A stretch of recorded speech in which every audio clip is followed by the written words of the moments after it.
我是男朋友白月光的替身，他看不上我，觉得我样样都比不上他那位放在心尖上的白月光。跟我在一起的5年里，出轨成性，带着情人招摇过市，甚至带到家里。可不论他如何对我，我都不会说什么。男朋友也理所应当地认为我爱惨了他。可他不会想到，他也是我精心挑选的替身。大家好，开始今天的分享之前，希望你能点个订阅，我将会分享更多优质的内容。姐姐可千万别怪罪我，我也没想到我随口一提，他就真把你当佣人。看看你这双细嫩的小手，他也真舍得。女人漂亮的眼睛里满是挑衅。你的敌人不是我。我盛好了菜，才抽空看了他一眼。你是他这个月带来的第5个了。女人漂亮的脸颊瞬间染上红色，她愤愤瞪了我一眼，扭着小腰又去找顾城了。我知道顾城一定会哄好她。我的男朋友有这个本事。他帅气多金，温柔迷人，足以让许多情人趋之若鹜。5年来，我因为长得像他爱而不得的白月光，才得到了他顾总恋人的入场券。在这5年中，我做好替身的本分，就像一条忠实的狗，召之即来，挥之即去。看着他和各种女人成双入对，我随叫随到，言听必从，为他准备烛光晚餐，订5星级酒店。甚至在他嘲讽我的女朋友啊，上得厅堂，下得厨房时，我就真的下厨，为他和情人做了一顿饭。今天他们吃过饭，顾城便让那女人离开。顾总，女人眉目含情，穿着黑丝的脚去勾顾城。顾城脸上带着温和笑容，懒散地倚靠在沙发上，身上的气场却骤然变冷。同样的话，我不喜欢说第2遍。女人讪讪地离开了。我靠着门，笑眯眯看她出去，贴心地说：“路上小心。”她瞪着我，表情扭曲。“你在装什么？”她恨恨道：“你只是长得更像他，只是个替身，永远都是别人的影子，永远得不到他的爱。”是啊，我永远都得不到顾城的爱。可他们都不知道，我并不稀罕。安安回来了。顾城靠在我身边，说道：“安安，就是那个让顾城牵肠挂肚、魂牵梦绕的白月光。”我低着头，双手绞着衣角。“你这么紧张干什么？”男人轻笑一声，也发现了我的小动作。他的手放在了我的腰间，温热的手掌安抚着我。“害怕我赶你走吗？”“嗯。”他心情很好，滚烫的气息缠绕着我的耳垂。“阿成，那你会让我走吗？”我缩了缩脖子，问。也许是我的紧张反应取悦到了他，顾城笑得更开心了，话语间带了些暧昧。“温里，看你表现。”“看你表现，就像在训练不听话的小狗，只要你乖，就给你点甜头。”我心中没有什么起伏，只是想起了另一个人。“温温，你不需要讨好任何人。”记忆中温润的声音从脑海中响起，和面前人逐渐重叠在一起。不一样，哪都不一样。似乎从一开始，他和他就是截然不同的2类人。我敛回目光，心头不知在想些什么。“阿成，如果我表现得足够好，你会不爱他吗？”我明知故问。顾城笑声很轻，却满是高高在上的嘲弄。“温里，你没法跟他比。”一针见血，毫不客气。我本就勉强的笑意再也挂不住了。失望是累积起来的。我看着他那双无数次让我妥协的眼，却再也看不出曾经的光彩和温情。他终究不是我爱的那个人。我轻轻推开他，没有在意他眼中错愕。阿成，不用担心，我会主动退出的。我又让顾城生气了，他似乎没有想到，我这个舔了他5年的舔狗，竟能这么平淡地放下。他以为我会嫉妒，会吃醋，会拙劣的争宠，只求他能把目光停留在我身上一瞬。毕竟这5年来，我一直都是这样做的。他永远不会爱我，却又舍不得扔掉一个为他无怨无悔、任劳任怨的追随者。可我直接搬了出去。我告诉他，钥匙就放在桌上，他这些年送我的东西，我纹丝不动地寄回去了。他不回我，快递也拒收。我们就这样僵持着，直到1个多月后，他才屈尊降贵给我发了消息：闹够了没有？今天回家。在我犹豫怎么拒绝时，他又继续发道：温温，我喝了酒，胃很疼。温温，看着那2个熟悉又陌生的字，我愣了半晌，鬼使神差地答应了下来。下班已经是8、9点钟了，我把外卖过来的醒酒汤倒进保温桶里，坐车回去。顾城一直觉得我是为了讨好他，才学会掌握各种厨艺，天天做他爱吃的菜。但其实我也不是每天都那么闲，我已经可以很熟练地用他人的手艺冒充自己的成果。反正他吃不出来，看见我乖顺的样子，还会得意洋洋。结果到家一推门，只见满地彩带奶油污渍，空酒瓶摆了一排，一片狼藉。浓烈的酒气伴随着香水味，我皱了皱眉。第一眼看到的就是被人群簇拥着的顾城，以及娇弱的依偎在他怀里的女人。我曾经无数次在顾城的手机上看到过这张脸，这就是安安，她的白月光。顾少，还是你有本事，一个电话真让温里送醒酒汤过来了。对呀，谁能想到曾经给大的校花成了咱们顾少的舔狗了呢？众人揶揄着看我，笑容中满是轻视和嘲弄。我脸上没什么表情，只是把买好的胃药和保温桶放到顾城面前，转身便要走。但顾城此时却开口了：温里，盛一碗出来，安安喝醉了。他似笑非笑，目光紧盯着我。他是存了心要让我难堪。我目光暗了暗，小心眼的男人。顾城，你不是说喝醉了胃疼吗？你真的胃疼吗？我问。空气中安静的一根针掉下来的声音都能听见。温里，你瞎吗？他耸耸肩，混不吝地望着我，跟你开个玩笑而已。你。下一秒，随着众人的一声惊呼，我把保温桶里的醒酒汤尽数泼在了顾城身上。你他妈！顾城，老娘不伺候了！保温桶滚落在地板上，发出沉闷的一声。我摔门而出，把一切声音尽数隔绝在身后。这一刻，我内心达到了从未有过的痛快。没了顾城的打扰，我全身心投入到了工作里，很快完成了最近的设计单子。今天是甲方验收的日子，我熬了几个大夜，蓬头垢面地整理东西。办公室不知何时突然变得安静，直到头顶传来了一道陌生却又极度熟悉的声音：温温，头抬高点，会近视的。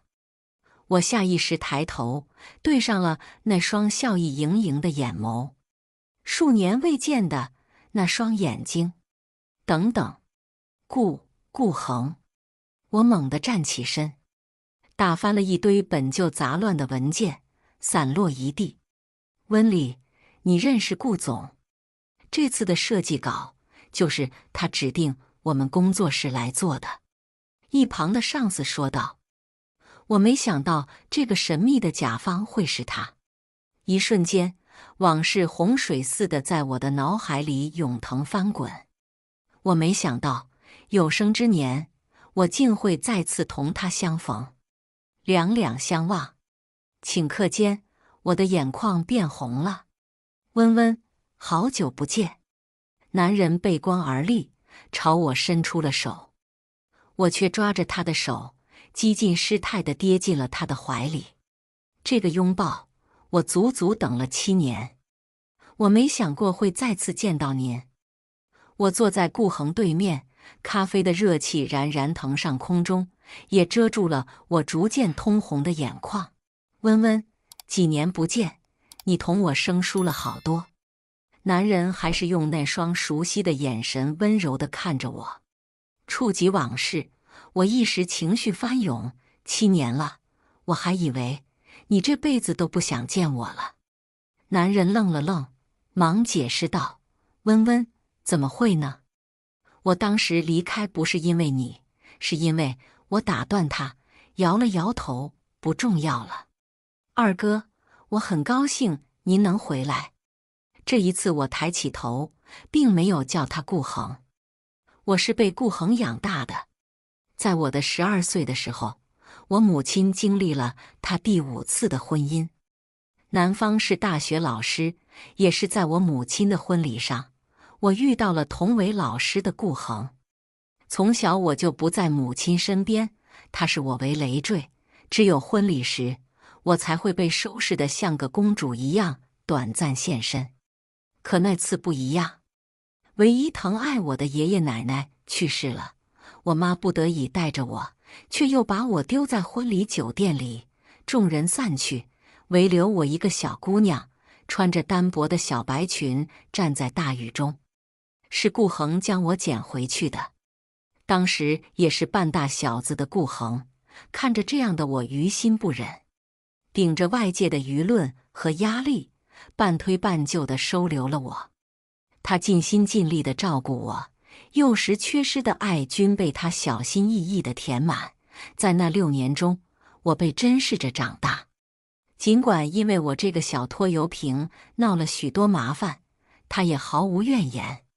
可我却在18岁的那一年，对顾恒产生了不该有的心思，以至于本该结婚的他，2次恋爱均被我搅黄。他在我偏执又疯狂的爱恋下，几乎是落荒而逃。温温，你已经长大了，这些年来是我惯坏你了。我永远忘不了顾恒临走前的那一夜。往日里总是温温柔柔眼角带着笑的男人，却皱着眉，第一次对我说了重话。温温，你每次赌气时才会唤我二哥。思绪被顾恒的话拉了回来。我手中的咖啡已经凉了，表面浮着一层奶渍，倒映着我失神的眼。我喃喃道：怎么会呢？我怪谁都不会怪你的。这位善良了一辈子的男人，他最大的失误就是收留了我这个白眼狼，以至于让他在这7年中被迫背井离乡，颠沛流离。尽管如此，在大学4年，他还是会在我的银行卡里准时汇款。他是个正直的好人，什么都没做错，罪有应得的是我。我只是在遗憾7年后，我再次见到他，还是会不可控制的心跳不止。7年的日夜并没有浇灭我的心头之火。顾恒回来后，我又搬到了那个久未涉足的家，里面的一切都没有变，我们似乎又回到了从前，只字不提这7年发生过的一切。我想顾恒一定是知道的，整个 A 城都知道我是顾城的舔狗，可他不会提起，我也默契地装傻。但我没想到，时隔3个月，顾城竟会找到这里。那天，正当我挽着顾恒的胳膊，笑意盈盈地出门时，一抬眼，便撞上了整张脸黑透的顾城。我心头一惊，准备拉着顾恒躲开时，顾恒却难得强势地抓着我的手腕，一步步向前。温温，这么多天，我都在等着你跟我解释。动作满是不容置疑。我被迫上前，夹在两个男人中间，看着两张相似异常的脸，只觉得世界末日都没有此时恐怖。二叔，顾城。两个人异口同声开口，我缩了缩脑袋，只恨自己不是鹌鹑。怪不得他们长得那么像，怪不得我会因为那双酷似顾恒的眼睛，在顾城待了那么多年。原来，温里，你不解释一下吗？顾城咬牙切齿看着我，如果眼神能杀人，我想我已经死了无数次了。我没什么可说的，我努力降低存在感，声音越来越低。的确，看着这两张极度相似的脸，我的一切解释都是苍白无力的。大家都知道我是顾城白月光的替身，就连顾城本人也认为我爱惨了他。可他永远不会想知道，他也是我精心挑选的替身。骄傲如顾城，我原以为他会毫不留情地转身离去，可让我没想到的是，他又来了。几个月不见，他憔悴了很多。尽管穿着得体又昂贵的西装，可眼底的红血丝还是暴露了他的疲惫，像是战败的狮子，尽管落魄不堪，可还是倔强地昂着头。二叔，温温是我的女朋友。顾城单刀直入说道。我被吓得从沙发上弹起来，指着他话都说不利索。不是的，我们已经分手了。顾城面色一僵，整张脸长红起来。我没有同意。温里，我从来没同意分手的事。我们都在一起5年了，我们就从来没分开过。你明明那么喜欢我的，你还说离不开我，为了我什么都愿意做。温里，我不信你要跟我分开。顾恒用探究的目光看向我。分手5年，喜欢。我立马手举过头顶发誓，我们早就分开了。温里，你耍我是不是？见我这么快的撇清关系，顾城急了，也站起身来怒视着我。你他妈别告诉我，对我的一切好都是因为他。他的一声怒吼过后，屋子里陷入了诡异的沉默。在僵持的几分钟后，顾恒打开了家门，做出了请的手势。既然如此，请回吧。顾恒轻轻挡在我的前面，一如从前保护我的姿态。好样的，温里。我可以走，但我只问你一件事。顾城捏着拳头，眸子仿佛要喷出火一般。这5年中，我一直是他的影子，还是你也有一瞬爱过我？顾恒见我脸色不好看，正想继续驱赶时，我拦下了他的动作。二哥，让我跟他说清楚吧，迟早要面对这一天，逃避是没用的。好，温温，我进书房等你，有什么事就叫我。顾恒犹豫了片刻，还是尊重我的决定，拍了拍我的肩膀。我看着他走进书房，等书房门关上的那一刻，我缓缓收回视线，对上了顾城恼羞成怒的目光。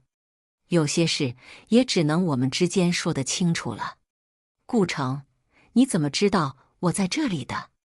我静静地看着他，内心早就没了丝毫的悸动。温里，是不是我不找你，你这辈子就不会来找我了？我他妈一直在给你打电话发短信，你有回过我一次吗？我天天都在等你来找我，这几个月，你有一刻想过我吗？顾城眼眶一红，连珠炮似的质问起来。温里，我们有误会，难道不能当面说清楚吗？那可是5年啊！我们在一起了足足5年，就那样结束了吗？你嘴上说的多爱我，可我看你比谁都狠心。你知道我这些天是怎么过来的吗？我每天都在想你，我想你温声软语地跟我说话，我想你给我做的醒酒汤，我想一回家就是你热气腾腾的饭在等着我。顾城越说越激动，一时间声音都大了几个分贝。平日里不可一世的天之骄子，此时却连声音都带了哽咽。我听着他的崩溃，内心没有一丝波动，只觉得漏洞百出，丑态毕现。眼看着他的手就要靠近我，我皱着眉躲开了。拉开安全距离后，我才缓缓开口：“顾城，你在自我感动什么？是我对不起你的吗？带女人回来的是你，折辱我的也是你。这5年里，你想要什么我就给你什么，让我干嘛我就干嘛。你的那些龌龊事放在任何人身上早就受不了了。我目的不纯，所以才一再让步。顾城，别在这里假惺惺了。难道我们不是各取所需吗？”我一字一句说道，看着他的眼神逐渐变得充满厌恶。还是说，顾少，你玩不起？顾城整个僵在原地，眼睛都红了。他被我的话伤到了。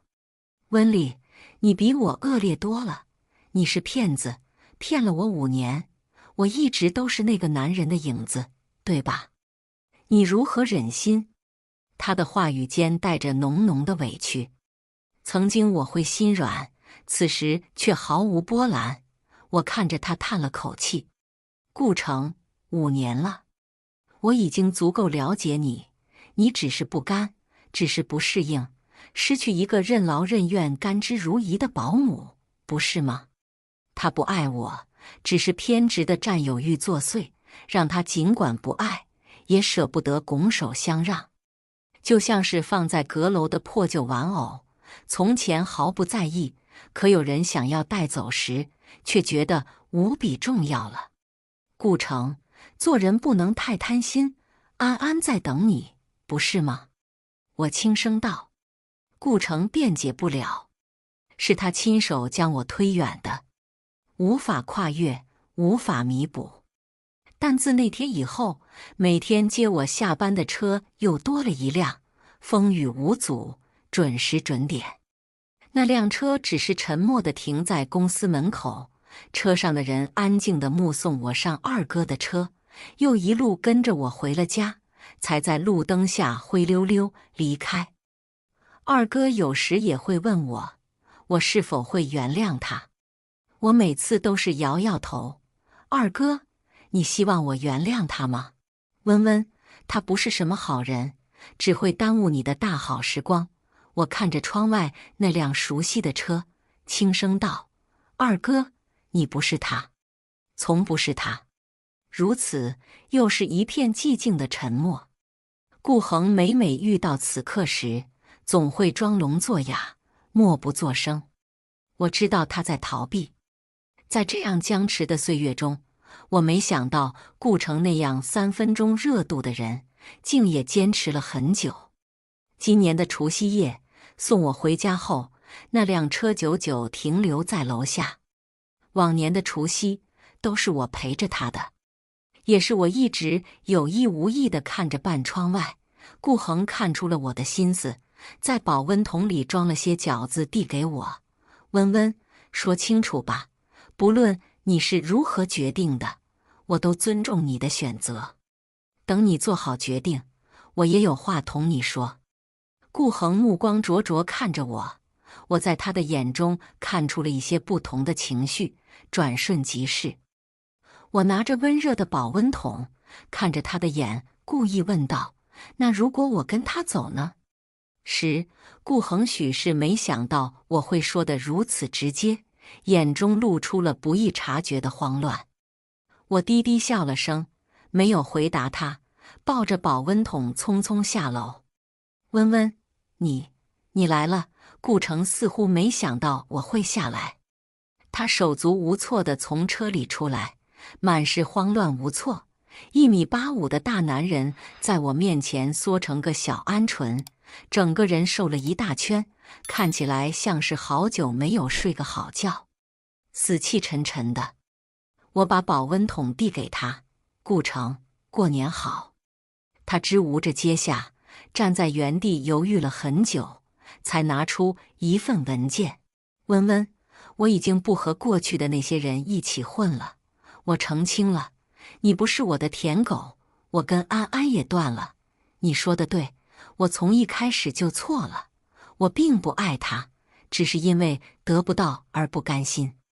他信誓旦旦地跟我坦白，看着我目光中满是眷恋和小心。温温，我说这些话也没有非让你做决定的意思，我只是想补偿你，想告诉你我的心意，我的决心，这个是我们的家，我已经签到你的名下了。温温，我真的爱上你了，也离不开你，我只求你给我一次将功补过的机会，我会证明我的爱，我会把这5年来缺失的爱都补偿到你身上。顾城，你不是问过我是否爱过你吗？眼看着顾城越说越激动，我轻声打断他。那么现在，我告诉你答案，我并不是完全不心动。在我们的5年刚开始时，我记得你深夜为我揉肚子，记得你在众人面前为我撑腰，你说着我是替身，却又忍不住幼稚地一再试探我，用折辱我的方式来试探你在我心里的位置。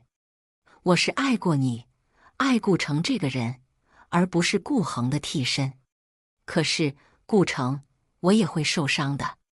对不起。我闭上眼，缓慢说出了那3个字，彻底将我们的缘分之绳斩断。绝情的话说了1000万遍，可人非草木，5年，石头也会动情。如果没有爱，又如何能支撑我挺过这5年的漫长岁月呢？我心动过，也仅仅是曾经。顾城听着我难得说了很久的话，他沉默了很久，在我几近以为时间停滞的时刻，他落下了一滴滚烫的泪，砸在地板上，发出清脆的一声。顾城，我从未见过他这副失态的模样，一时也有些紧张了。他用袖子紧紧捂着眼，肩膀在微微颤抖，打断了我逐渐靠近的动作，带着明显的哭腔。下一秒，他跪倒在了我的面前。温温，你喜欢他也没关系，你把我当替身也没关系，别丢下我，别不要我，我只要你爱我，我只求你爱我。男人说到最后红了眼眶，话语间破碎的不成样子。周围来来往往的人被这边的动静惊扰，看了过来。可一向爱面子的顾城却毫不在意，只是用祈求的目光看着我。我被吓得踉跄着后退2步，眼角余光看到窗外一闪而过的人影时，我狂跳的心脏意外地安静了下来。我比谁都清楚，有些事错过就无法挽回。我深吸一口气，再次睁眼时恢复了往日的冷静。顾城，我们分手吧。所以，我要牢牢抓住重要的人，不要再次错过。我在众人目光的洗礼下，说完那句话便翩然上楼。顾城还跪在地上，哭着缩成了一团，看起来好不可怜。我的心有一丝的触动，但更多的是无动于衷。在我决定好分开的那一刻，他的眼泪或脆弱皆与我无关。我迫不及待地打开了家门，一入眼便又是那抹在窗台看见的仓皇逃窜的身影。顾恒，我大声又直白地唤着他的名字。男人即将躲进书房的身影僵硬了一瞬，平日里冷静自持的他，握着门柄的手却在微微发抖。顾恒，我拒绝他了，你不是要告诉我一件事吗？我对着他的背影说道。我知道顾恒要说什么，只是他在害怕。7年后的再次相逢，他面对我时明显多了一层逃避。顾恒叹息了一声，他低沉的声音缓缓响起：温温，我老了，我的温温长大了，变成漂亮的大姑娘了。他无不落寞地感慨道。当顾恒说出这句话时，也代表着他那隐晦的心事在我面前显露无遗。我早就发现了顾恒对我有情，只是这个别扭的男人总是顾虑太多，瞻前顾后，犹豫不前。他为我铺平了我未来的道路，而这一步需要我主动跨出去了。的确，那个曾经意气风发的男人，在岁月的搓磨下，鬓间已然多了几根白发。他已经35岁，到了一个男人的而立之年，却还是孑然一身，除了事业，无人相伴。可那又如何呢？顾恒在我心中是永远不会变的，他始终站在我年少的记忆里，仍旧是那位闪闪发光的少年郎。他可以衰老，可以落魄，甚至发福变形，我都不在意。不论过去多少年，他永远是我一切的目光所及，心跳所致。我最坚定的选择。顾恒，我是长大了，你看看我，好吗？我闭上眼，忐忑不安地等待着他的回答。